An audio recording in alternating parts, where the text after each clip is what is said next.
Hi, welcome to Andrew W book review of Old London Street Cries, and this is by Andrew W Tuer. And I love these sort of books. This is a very small book. You can see it's very, very tiny, much smaller than I've got a paperback there so you can see the size, just a bit smaller. However, what a lovely book it is. It's got, I'm not saying, about 130 odd pages. It's 1978 and it's from Scolar Press. It's obviously a London based, just the details there. Now, I didn't pay £1 for it. 50p or something, but still I love picking up these sort of things. These are just great little books, absolutely beautiful. And this one's heaps of quaint cuts, Old London Street Cries.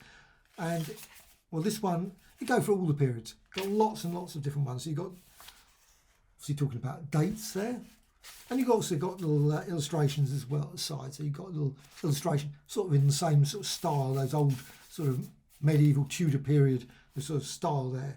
Georgian period, by a fork or a fire shovel. I have no idea. It also mentions like Cheapside. And Cheapside, one of the best places. I love Cheapside and all those East Cheap. Just love the name. It's just great. Apparently, I think it was meant market.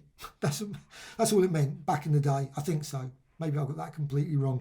But it's still fine oysters. You've got all the various things. Because I got a family tree and I was looking back and I've actually got all the way back to about 1550 or something, and there was somebody, one of my family, obviously in Cheapside, so it's always quite nice, that connection to Cheapside. So anyway, buy any shrimps, buy some figs, buy a toasting iron, no idea. Lots and lots of, and also this is some of the things that are quite great when you read these sort of things, because they mention things that of course I have no idea.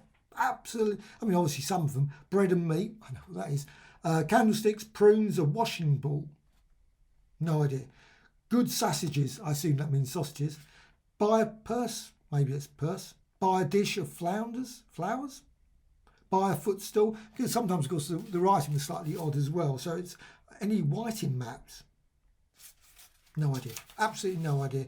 New sprats, new cod. By any reason, glasses to men. All those sort of things. They're just obviously vast numbers. Bartholomew Fair. I love that area as well of London. 1721, this one. This is the fair was granted by Henry I, and all these sort of fascinating bits of information. Just think they're just beautiful, these books. This one is, again, lots more illustration. Stinking fish. You've got a lovely illustration there. And then cats and dogs meat. And you've got other, and it's just all the way through this. It's just beautiful, just great.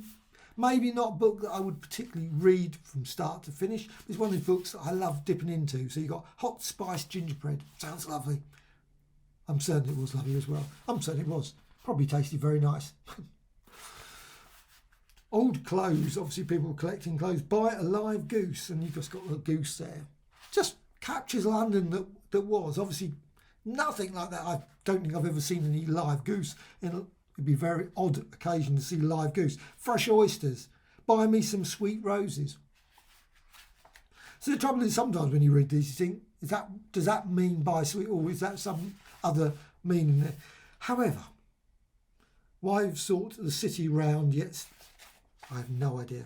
London Cries, and so on and so on. You've got the lovely index at the back as well, which is really great. I think this is beautiful. Absolutely superb book. It says, celebrate.